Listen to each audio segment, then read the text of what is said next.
perkenalkan nama saya Renda Karisma Ivyar, NIM 216003, Prodi Sarjana Kebidanan, Fakultas Ilmu Kesehatan, ITSK Rumah Sakit Dr. Supraun Kesdam 5 Brawijaya Malang. Nah, di sini saya akan membahas mengenai hipertensi. Lalu apa sih hipertensi itu? Nah, hipertensi adalah kondisi di mana terjadinya peningkatan tekanan darah melebihi batas normal. Batas normal tekanan darah yaitu antara 120 sampai 80 mm hemoglobin.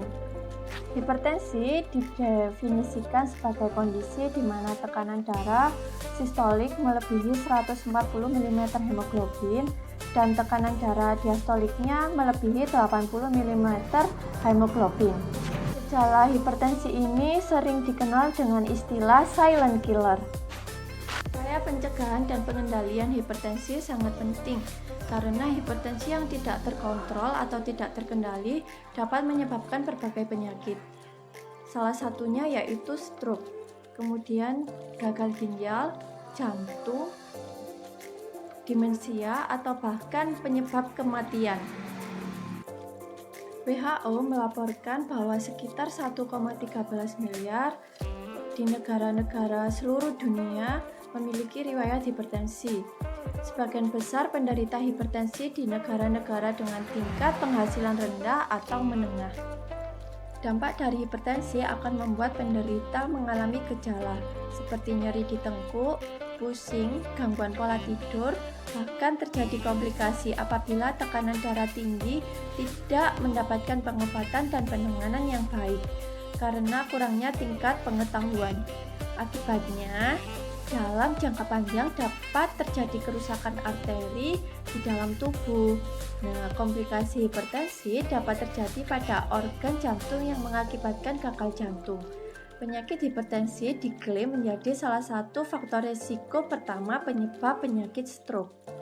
Selanjutnya ada faktor penyebab terjadinya penyakit hipertensi. Yang pertama ada faktor usia. Usia sangat berpengaruh terhadap hipertensi karena dengan bertambahnya usia semakin tua, maka resiko hipertensi menjadi lebih tinggi. Yang kedua, jenis kelamin. Jenis kelamin menjadi salah satu faktor yang berpengaruh pada terjadinya penyakit hipertensi ini. Karena di mana pria lebih banyak menderita hipertensi dibandingkan dengan wanita. Yang ketiga, riwayat keluarga. Jika ada riwayat keluarga yang menderita penyakit hipertensi, akan mempertinggi juga resiko terkena hipertensi pada keturunannya.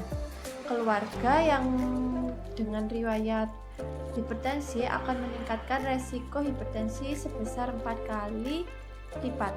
Yang keempat, mengonsumsi garam berlebihan. Yang kelima, kebiasaan mengonsumsi lemak.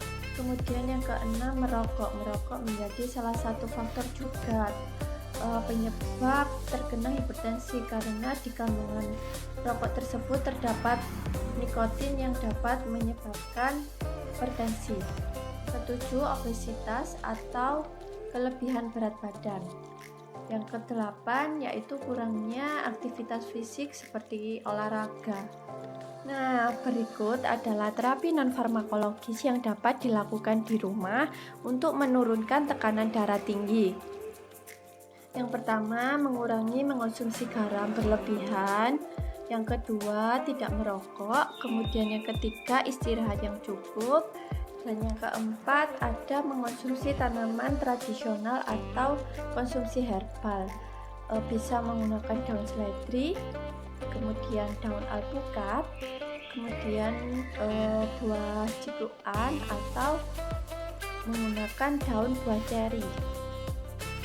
Dan yang kelima yaitu olahraga secara teratur atau mengikuti senam.